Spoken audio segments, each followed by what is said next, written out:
নমস্কার বন্ধুরা, কল্পনার রসনা ঘরে সবাইকে স্বাগত জানিয়ে আজকে তোমাদের সাথে শেয়ার করব খুব সহজেই কিভাবে ভোগের থালি সাজানো যায়। এই থালিতে আমি কয়েকটা সহজ রেসিপি তোমাদের সাথে শেয়ার করেছি, যেগুলো দিয়ে তোমরা খুব সহজেই যে কোনো পুজোয় এইভাবে ভোগের থালি সাজাতে পারবে। ভালো লাগলে অবশ্যই একটা কমেন্ট করো।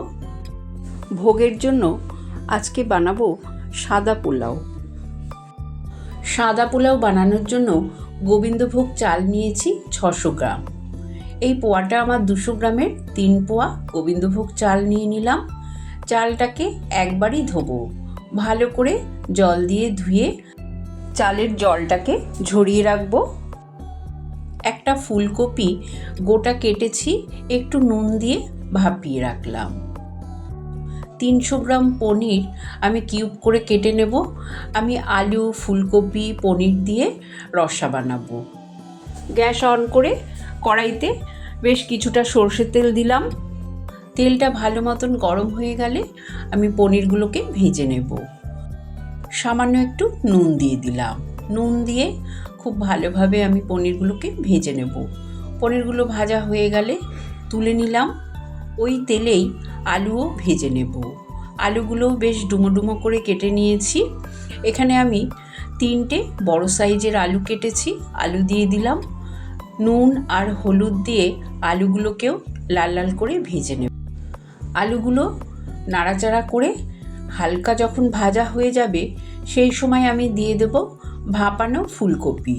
আলু আর ফুলকপি একসাথেই এবার ভেজে নেব। ফুলকপিগুলো যেহেতু ভাপিয়ে নিয়েছি তাই এগুলো একটু পরে দিলাম। এবার একসঙ্গে মিডিয়াম ফ্লেমে আলু আর ফুলকপি ভেজে নেব। এখন আর নুন দেব না, কারণ ফুলকপিতে তো আমি নুন দিয়েই ভাপিয়েছি। দেখো লাল লাল করে সুন্দর ভাজা হয়ে গেছে। এবার আলু আর ফুলকপিগুলোকে তুলে রেখে দিলাম।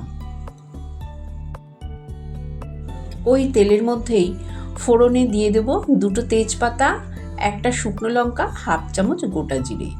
ফোড়নের সুন্দর গন্ধ বেরোলে আমি গ্রেট করা 1/2 চামচ আদা, 4টে চেরা কাঁচা লঙ্কা আর 2টো টমেটো গ্রেট করে রেখেছি দিয়ে দিলাম। এবার লো ফ্লেমে এগুলোকে একটু কষিয়ে নেব।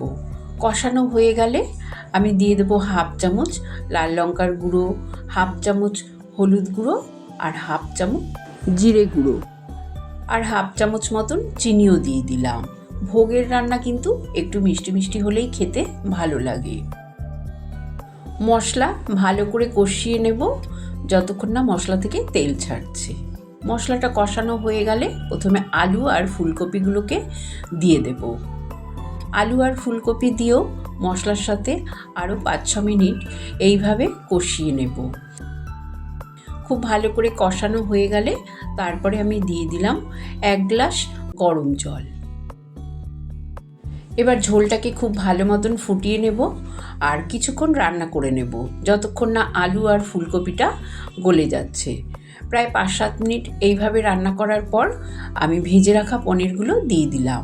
আলু ফুলকপি গলে গেলে তারপরেই কিন্তু পনিরগুলোকে দিতে হবে, তা না হলে পনিরগুলো ভেঙে ভেঙে যেতে পারে বেশি নাড়াচাড়া করলে। এবার গ্রেভিটা ভালো মতন ফুটিয়ে ঢাকা দিয়ে আরও 10 মিনিট রেখে দেব। 10 মিনিট পর ঢাকনাটা খুলে নিলাম। দেখো আমার কিন্তু রসাটা একদম তৈরি হয়ে গেছে, বেশ মাখা মাখা হয়ে গেছে। এবার দিয়ে দিলাম 1/2 চামচ শাহি গরম মশলার গুঁড়ো আর 1 চামচ ঘি। ভোগের রান্নায় সবসময় একটু ঘি গরম মশলা দিলেই কিন্তু স্বাদটা ভালো হয়। ব্যাস তৈরি হয়ে গেল আলু, ফুলকপি আর পনিরের রসা। এবার আমি বানাবো সুজির হালুয়া। আমি 2 চামচ ঘি দিয়ে দিলাম। ঘিটা মেল্ট হয়ে গেলে 2টো এলাচ থেতো করে দিলাম আর 1 মুঠো কাজু, 1 মুঠো কিশমিশ দিয়ে দিলাম। দিয়ে একটু নেড়ে নেব। তারপরেই দিয়ে দেব, এখানে দিয়ে দিলাম 100 গ্রাম মতন সুজি। সুজিটা কিন্তু একটু ভালো করে ভেজে নিতে হবে। ঘিয়ের মধ্যে যদি সুজিটা ভাজা হয় সুজির কিন্তু স্বাদটা দ্বিগুণ বেড়ে যায়। দেখো বেশ সুন্দর ভাজা হয়ে গেছে, আর খুব বেশি যাতে কড়া করে না ভাজা হয়। বেশ লাল লাল রং ধরেছে। এবার আমি দিয়ে দিলাম পরিমাণ মতন জল। সুজিতে কিন্তু খুব জল টানে, তাই বুঝে জলটা দেবে।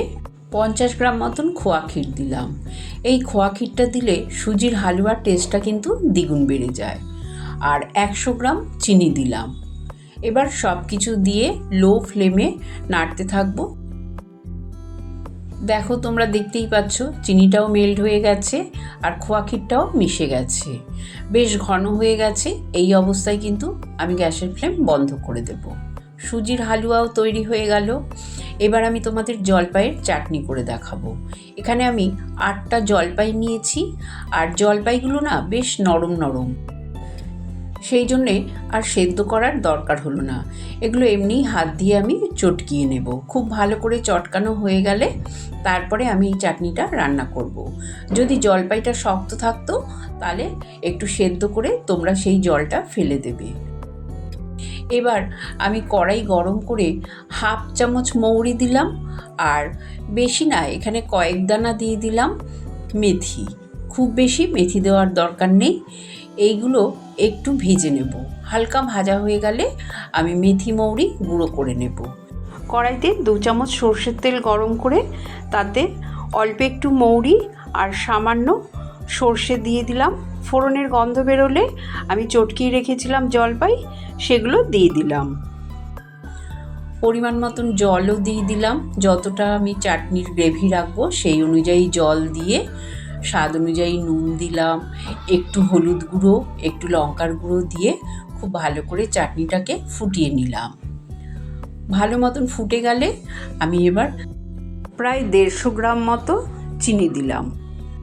পরিমাণ মতন চিনি দিয়ে ভালো করে ফুটিয়ে নিলাম। দেখেছো তো আমার চাটনিটা বেশ সুন্দর হয়ে গেছে আর বেশ টেনেও গেছে। এই পর্যায়ে যদি আমি বন্ধ করে দিই গ্যাসের ফ্লেম, ঠান্ডা হলে কিন্তু আর একটু জমে যাবে। সেই জন্যে এবার আমি যে ভাজা মশলার গুঁড়োটা করেছিলাম, মৌরি আর মেথি, সেই গুঁড়োটা দিয়ে দিলাম। এই গুঁড়োটা দিলে চাটনিটার মধ্যে বেশ আঠালো একটা ভাব আসে আর খেতেও দারুণ লাগে। এবার আমি সাদা পোলাওটা বানাবো। তার জন্য আমি প্রায় 50 গ্রাম মতন ঘি দিয়েছি, 2টো শুকনো লঙ্কা, 2টো তেজপাতা, একটা বড় এলাচ, 5-6টা ছোটো এলাচ, 2 টুকরো দারচিনি, 4-5টা লবঙ্গ আর অল্প কয়েকটা সামরিচ দিয়ে দিলাম। যখন গরম মশলার সুন্দর গন্ধ বেরোবে 1 চামচ দিয়ে দিলাম গ্রেট করা আদা। আদাটা দেওয়া হয়ে গেলে আমি 50 গ্রাম করে কাজু আর 50 গ্রাম কিশমিশ দিয়ে দিলাম। কিশমিশ আর কাজুটা হালকা ভাজা হয়ে গেলেই আমি জল ঝরানো গোবিন্দভোগ চালটা দিয়ে দেব। এই ঘিয়ের মধ্যে চালটাকে খুব ভালো করে কিন্তু ভেজে নেব। আর চাল ভাজার সময় সবসময় গ্যাসের ফ্লেমটা লোতে রাখতে হবে আর কন্টিনিউ নাড়তে হবে। নাড়া কিন্তু একদমই বন্ধ করা যাবে না। দেখো কত সুন্দরভাবে আমার চালটা ভাজা হয়ে গেছে। চালটা ভাজা হয়ে গেছে তোমরা বুঝতেই পারবে, দেখবে চালের কালারটাই চেঞ্জ হয়ে যাবে। একটা হাঁড়িতে আমি যতটা চাল নিয়েছি, 3 পোয়া চালের জন্য 6 পোয়া জল দিয়েছি। জলটাকে কিন্তু খুব ভালো করে ফোটাতে হবে। জলটা ফুটে গেলে আমি চাল দিয়ে দিলাম। চালটা দিয়েও ভালো করে নাড়াচাড়া করে নেব। প্রথমে হাই ফ্লেমে রাখবো, ফুটে গেলে গ্যাসের ফ্লেমটা লোতে করে ভালো করে নাড়াচাড়া করে 50 গ্রাম মতন খোয়া ক্ষীর দিয়ে দিলাম। খোয়া ক্ষীর না থাকলে এর বদলে তোমরা গুঁড়ো দুধও দিতে পারো। আর দিয়ে দিলাম কেশর, দুধে ভিজিয়ে রেখেছিলাম 1/2 কাপ দুধে, সেই দুধটাও দিয়ে দিলাম। সব কিছু দিয়ে ভালো করে আবারও একটু নাড়াচাড়া করে নেব। গ্যাসের ফ্লেমটা কিন্তু লোতেই রেখেছি। এই সময় পরিমাণ মতন নুন দিয়ে দেব আর দিয়ে দেব পরিমাণ মতন চিনি, কারণ পোলাও কিন্তু একটু মিষ্টি মিষ্টি হলেই খেতে ভালো লাগে। আর ভোগের পোলাও তো একটু মিষ্টি করতেই হবে, তাই 4 চামচ মতন কিন্তু আমি চিনি দিয়েছি। সব কিছু দিয়ে খুব ভালো করে নাড়াচাড়া করে গ্যাসের ফ্লেমটা লোতেই আছে। আরও 5 মিনিট ঢাকা দিয়ে আমি রেখে দেব। 5 মিনিট পর দিয়ে দিলাম 1/2 চামচ গোলমরিচ গুঁড়ো আর 1/2 চামচ শাহি গরম মশলার গুঁড়ো। সব কিছু দিয়ে আবারও একটু মিশিয়ে দেব। তোমরা দেখে বুঝতেই পারছো পোলাওটা কিন্তু এখনও ঝরঝরে হয়নি, গায়ে গায়ে লেগে আছে। এবার আমি নাড়াচাড়া করে গ্যাসের ফ্লেম বন্ধ করে দিয়েছি। ঢাকা দিয়ে আরও 5-7 মিনিট এইভাবে রেখে দেব। এদিকে 5 রকম তো ভাজা করতে হয় ভোগের জন্য। আমি ভাজাগুলোও তুলে নিলাম। শাকও ভাজা হয়ে গেছে। লাল শাকটা আমি কালো জিরে ফোড়ন দিয়ে নুন, হলুদ, কাঁচা লঙ্কা দিয়ে একটু ভাজা ভাজা করে নিলাম। নামানোর সময় সামান্য একটু চিনি, 1/2 চামচ পোস্ত ছড়িয়ে দিলাম। এবার তোমাদের থালিটা সাজিয়ে দেখিয়ে দিচ্ছি। দেখো তো সাদা পোলাওটা কতটা সুন্দর হয়েছে আর খুবই ঝরঝরে হয়েছে। তারপরে দেখো 5 রকম ভাজা, সঙ্গে কিন্তু বেগুনিও ভেজেছি। সব রকম ভাজা দেখাতে গেলে ভিডিওটা আরও বড় হয়ে যাবে বলে ভাজাগুলো তোমাদের আর দেখালাম না। বাটিতে দিয়ে দিলাম আলু, ফুলকপি, পনিরের রসা, আর দিয়ে দিলাম সুজির হালুয়া, সঙ্গে চাটনি, আর দিয়ে দিলাম গন্ধরাজ লেবু। গন্ধরাজ লেবু ছাড়া ভোগের থালি কিন্তু একদমই অসম্পূর্ণ। দেখো তো তোমাদের এই থালিটা কেমন লাগলো?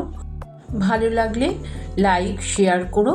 নতুন বন্ধু হলে সাবস্ক্রাইব করো। সুস্থ থেকো, ভালো থেকো।